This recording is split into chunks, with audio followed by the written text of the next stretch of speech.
Today I am going to talk about ratio analysis.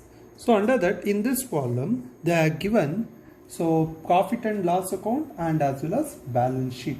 So we need to, in this balance sheet and profit and loss account, we need to identify gross profit ratio, operating expenses ratio, operating profit ratio, net profit ratio, return on total resource ratio, return on capital employed, earning per share, current ratio, liquidity ratio, debt equity ratio, propriety ratio, solvency ratio, stock turnover ratio, fixed asset ratio. So these are all the ratios we need to calculate. So that's why they are given profit and loss account and balance sheet. So just we'll go for once quick to the profit and loss account and as well as balance sheet. So they are given opening stock 1,99,000, purchases 10,90,500, direct expenses 28,500, gross profit 6,80,000, sales 17 lakh, closing stock 2,98,000. So total is 19,98,000. When it comes to profit and loss account, by gross profit 6,80,000. So administration expenses 3 lakh, selling expenses 60,000, finance expenses 30,000, losses on sale of assets 8,000, net profit 3 lakh. So out of this we got a net profit, this is 3 lakh. Then comes to balance sheet. So share capital 4 lakh, reserves 1,80,000, profit and loss account 2,80,000, debentures 2 lakh, bank overdraft 40,000, other current liability 60,000.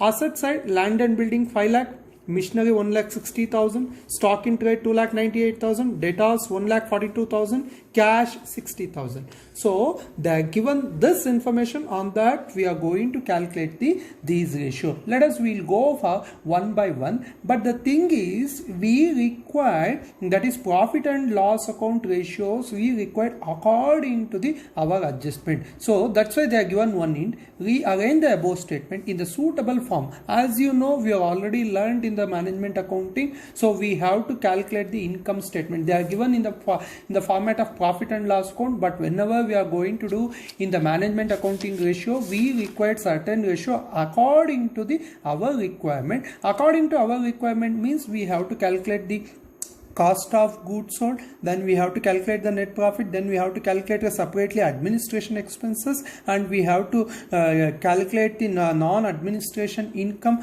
All those we have to calculate separately, then only we can calculate that is other ratios, operating expenses ratio, operating income ratios. We'll go for income statement as per our requirement. Sales, they are given in the problem itself only. What is the sales? Sales is 17 lakh. I am going to put it in outer column. 17 lakh is the sales. Then the next one, less. Sales less cost of goods sold, that is COGS. You know the format for the cost of goods sold. What is the cost of goods sold format? Opening stock, that is opening stock, plus purchases, then any direct manufacturing expenses. I am writing only format, direct expenses, anything if at all they are given in the problem. Then afterwards, after this, these three items should be plus, then less closing stock. Now, so this is the format, is calculation of cost of goods sold. Now in this problem, as per this problem information, opening stock 1,99,000. 1,99,000. I am going to write it here only in a column. 1,99,000. Purchases 10,90,500. They are given in the problem. Any direct expenses? Yes, they are given 28,500. So these three items should be added. So once we add all this, then we have to deduct the closing stock. So we'll add 1,99,000 plus 10,90,500 plus 28,500. So final answer is 13,18,000. 13,18,000, then less closing stock. What is the closing stock they are given? 2,98,000. The closing stock is 2,98,000 less 2,98,000. So that answer is 10,20,000. The sales minus COGS we have to do. What is the sales? Now we have to calculate sales. They are given already 17 lakh, 10 lakh, 20,000, 17 lakh minus 10 lakh 20,000 we'll get, that is 6,80,000. So what is 6,80,000? That is called as a gross profit. Gross profit is 6,80,000. I'm going for again once again. So sales they are given in the problem itself, that is 17 lakh. Then afterwards, according to our requirement, we have calculated that is cost of goods sold. Cost of goods sold means opening stock purchases plus direct expenses minus closing stock, as you know the format. So since I have taken opening stock purchases and direct expenses, total is 13,18,000 less closing stock 2,98,000. The answer is 10,20,000 output. So once sales minus cost of goods sold, we got the gross profit. Now the next step, we need to identify the net profit. Before go for the net profit, so here we have to add back whichever the operating expenses. We need to identify the operating expenses. Gross profit, add operating expenses. Operating means whatever the business operation, whatever the expenses they have taken, that is we are going to call as the operating expenses. In this operating expenses, which all the operating expenses are there? Administration expenses, selling expenses, finance expenses, all three must be operating expenses. I am going to write administration expenses, admin expense. Right? What is the admin expense? That is they are given in the column itself only, 3 lakh. Then the next one, selling expenses 60,000. Selling expenses 60,000. Then finance expense 30,000. So administration expenses 3 lakh. Selling expenses 60,000, then finance expense 30,000. All if you put together, the output is for this 3,90,000. So 6,80,000, that is operating expenses less whatever the gross profit from that less, that is operating expenses 3,90,000. We need to calculate what is the operating income. Gross profit minus operating expenses, we will get the output is operating income 6,80,000 minus 3,90,000. So that answer is 2,90,000 is the operating income. Operating income. Then again what we need to do, so we have to non-operating, we have to add anything if it is problem in the profit and loss account, anything non-operating income if at all they are given, you must add non-operating income. Anything in this problem, non-operating income, if it is non-operating expenses is there, less. Must see that non-operating income add expenses always should be less. So what is that non-operating income? Anything is there in this problem? Yes, there is a two things are there. To interest on investment. It means to say even though business not operating, they got a profit because they are invested in somewhere else. That's why they are getting profit. Then profit on sale of shares, that is also non-operating income. If you both, that is first one interest on investment, from investment they are getting, that business is getting profit. What is that amount? 6,000. Then sale of shares. Shares are they sold shares, that's why they got a profit, 12,000. The total is 18,000. If you add 18,000, it comes to 3,08,000. Then less anything non-operating, that is expenses. Any non-operating expenses in this problem we need to deduct. What is the non-operating expenses? So only one item is a losses on sale of asset, that is a, even though they are not done the business, even they are incurred loss, so that is called as a non-operating expenses or losses. What is that item? 8,000. So the balance is called as a 3 lakh. This is called it as a net profit. So now we are calculated income statement as per our requirement. Why that is our requirement, I am going to show in the next further calculation of ratios. Now it will be very easy. So before go for that, we are going to make according to our convenience. So first what we need, they are given in the problem, we have to calculate the gross profit ratio. I have already written the formulas because it will be very convenient. It is very easy to do the problem. That's why I have written already formula. Otherwise it will take some time. So that's why I have already written it. So now the first one, what they are asking in the problem itself only, the first thing is gross profit ratio. What is the gross profit ratio formula? Gross profit divided by net sales into 100. What is the gross profit? In this problem, the gross profit is 6,80,000 divided by, what is the net sales? 17 lakh into 100. 6,80,000 divided by 17 lakh into 100.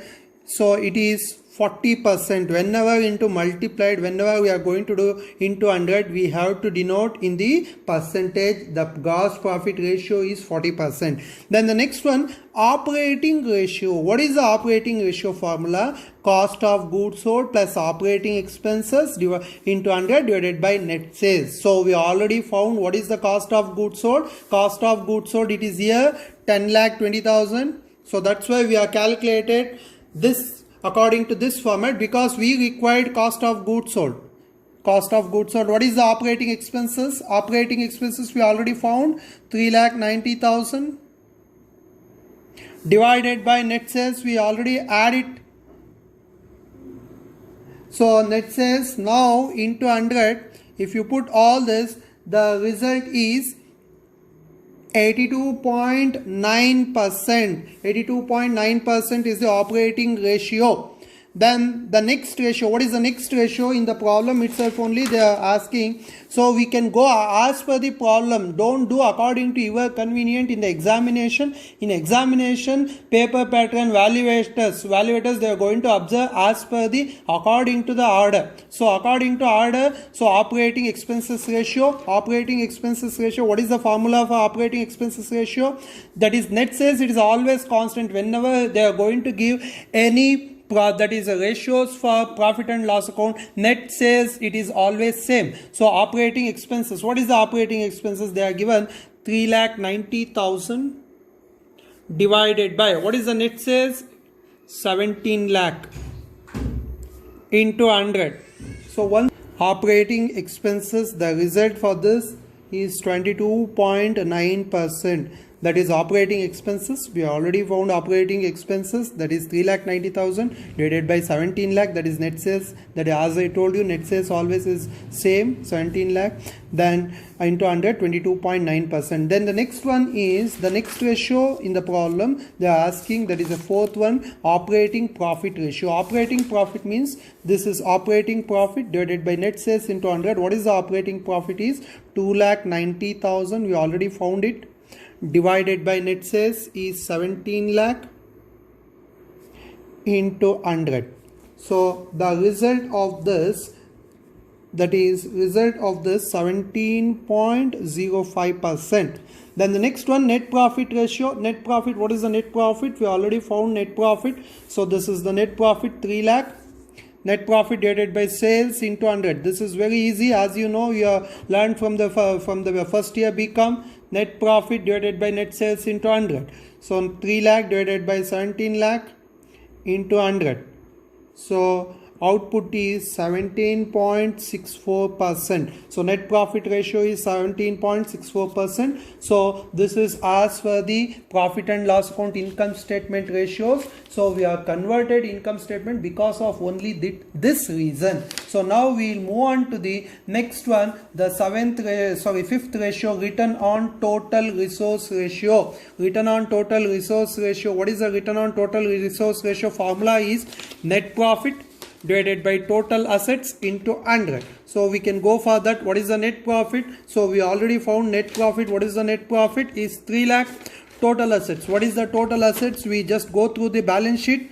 Total assets into 100. So then the next one is net profit. So net profit 3 lakh into 11 lakh 60,000 into 100. The output is 25.86. As I told you already, whenever into 100 we have to denote in the rate of percentage. Then the next one, which is the next ratio, return on capital employed. The return on capital employed means how much efficiently we are using the particular profit. So now this formula is net profit divided by capital employed into 100. So now we must see that what is capital employed. Capital employed means equity share capital, reserves and profit and loss account. It means to say asset belong to the equity shareholders. That is, we are going to count as a capital employed. So capital employed we must calculate it now. So capital employed, what is the capital employed? 4 lakh, they are given itself. 4 lakh plus reserve 1,80,000 plus profit and loss account 2,80,000. So the total of this 5,80,000, the total of this 8,60,000, the output for this. Then here net profit, we already found net profit. It's earlier 3 lakh. 3 lakh is the net profit divided by 8,60,000 into 100. The result of this 34.88%. So net profit divided by capital employed into 100. So net profit, as you know, capital employed, we have to write capital employed always. There is a formula, equity share capital plus reserve plus profit and loss account, anything is there. Then the next one is earning per share ratio. What is the earning per share ratio? Means whatever the net profit, on that base how much equity shareholders they can eligible to get out of that profit. So net profit we already found. What is the net profit? It is 3 lakh divided by number of equity shares. Number of equity shares, it is not the total amount of equity shares. The number of equity share capital 4,000 shares. That is, number means 4,000. So 4,000, that is 3 lakh. How much each equity shareholder is eligible to get? Rupees 75 per share. Every shareholders they can eligible to get 75 per share in their profit out of that. Then the next one, we can move on to the balance sheet ratios. They are given in the problem itself. Current ratio. What is the current ratio? Current ratio means current asset divided by current liability. So now we can move on to the current assets. Which are all the current assets in the balance sheet? Land and building, it's a fixed asset. Machinery is a fixed asset. Stock is a current asset. Sundry debtors is a current asset. Cash is a current asset. Now we can take the current assets, all three. This three total. Current assets means stock.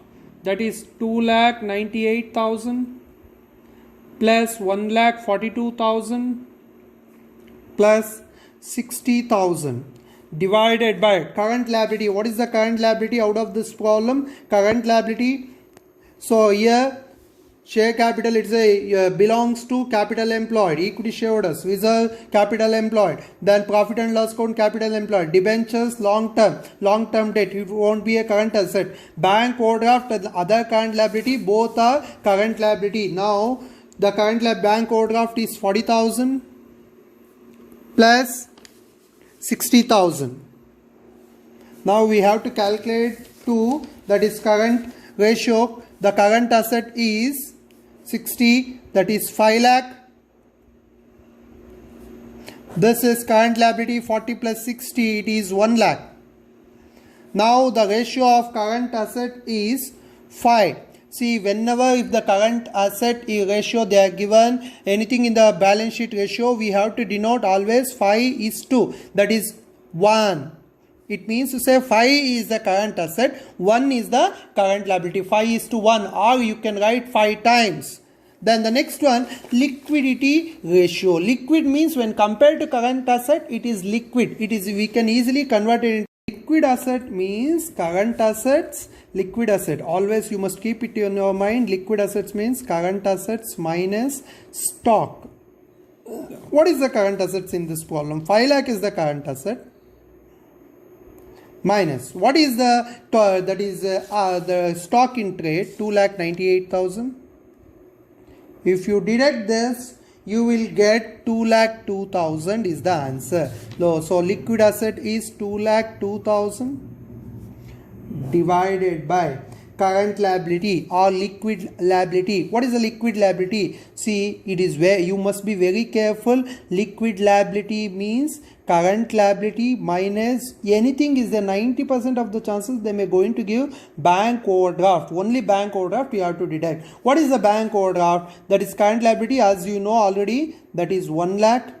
Anything is the bank overdraft, it is there in the problem, 40,000.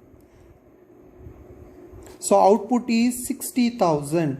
Now liquid asset is 2,02,000, liquid liability is 60,000. So what is the answer? The answer is 3.36 times R:1. That is left to you. Whatever you want you can write, but it should be always R times R:1. It means to say 3.36 is the liquid asset, 1 is the current liability. Then the next one, debt equity ratio. Debt equity ratio means long term debt divided by equity shareholders fund. What is the long term debt? As I told you already, the debenture is a long term debt, or any outside loan, bank loan is there, that is also long term debt. So here only one long term debt is there, debenture, that is 2 lakh.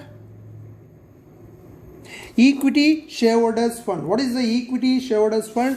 So equity shareholders fund means only 3 items are there. Equity shareholders fund, already capital employed or equity shareholders fund, equity share capital, reserves and profit and loss account. This is also called as the equity shareholders fund or capital employed. Capital employed is 8,60,000. We already found it. So that's why. So now the answer for this is 0.23. 2 lakh divided by 8,60,000, 0.23:1. Then the next one, proprietary ratio. In the problem they are given proprietary ratio. Proprietary ratio indicates that proprietor ability, how much proprietor invested, made investment. Then here the shareholders fund divided by total assets. What is the shareholders fund? We already found shareholders fund, 8,60,000 divided by, that is total assets. What is the total asset? 11,60,000. So the output is, the proprietary fund, the output is 0.74:1. That is the answer. Then the next one is solvency ratio. It means to say how much they can able to solve immediately whenever the crisis is arise. So outside liability divided by total asset. What is the outside liability in the problem? Outsiders means we must pay. So take for example in the balance sheet, share capital, that is insider. It means to say share capital are the real owners. Reserves, that is inside. Then profit and loss account, inside. Outsiders means those we want to pay, outsiders. That is debenture holders are the outsiders. Always bank overdraft, it is outside, we have to pay for the bank. Current liability is outsiders. Since these three is the outside liability. How much? That is the 2,40,000 plus 60,000. The total is 3 lakh. 3 lakh divided by, what is the total asset? 11,60,000. So 3 lakh divided by 11,60,000 into 100. So we can able to get, as I told you, whenever we make it into 100, it has to denote by the percentage, 25.86%. Then the next one, stock turnover ratio. Stock turnover ratio, the formula is cost of goods sold divided by average stock. What is the formula for average stock? Opening stock plus closing stock divided by 2. Cost of goods sold we already found in earlier. What is the cost of goods sold? It is, we already found, that is cost of goods sold is 10,20,000. So 10,20,000 divided by average stock. What is the average stock? We can see that average stock, opening stock plus closing stock divided by 2. Opening stock, average stock is equal to opening stock 1,99,000 plus closing stock 2,98,000 divided by 2. Opening stock, that is, and closing stock divided by 2. So divided by 2, if you do that, we will going to get the answer is, that is, the average stock 2,48,500. 2,48,500. Sorry, 2,48,500. 10,20,000 divided by 2,48,500. The output is 4.1 times. That is stock turnover ratio, cost of goods sold divided by average stock. We have calculated average stock. The last one is fixed assets turnover ratio. So fixed assets sales divided by fixed assets. Fixed assets only 2 is the land and building, machinery. Remaining are current assets, land and building and machinery. 5 lakh plus 1,60,000. The output is 6,60,000. Fixed assets is 6,60,000. Sales, the sales already we know that 17 lakh. Fixed asset is 6,60,000. Only 2 items are there. 5 lakh is the land and building. Machinery is 1,60,000. So the output is 2.5 times. So last ratio is fixed asset ratio. So that's it. Thank you. Thank you, class.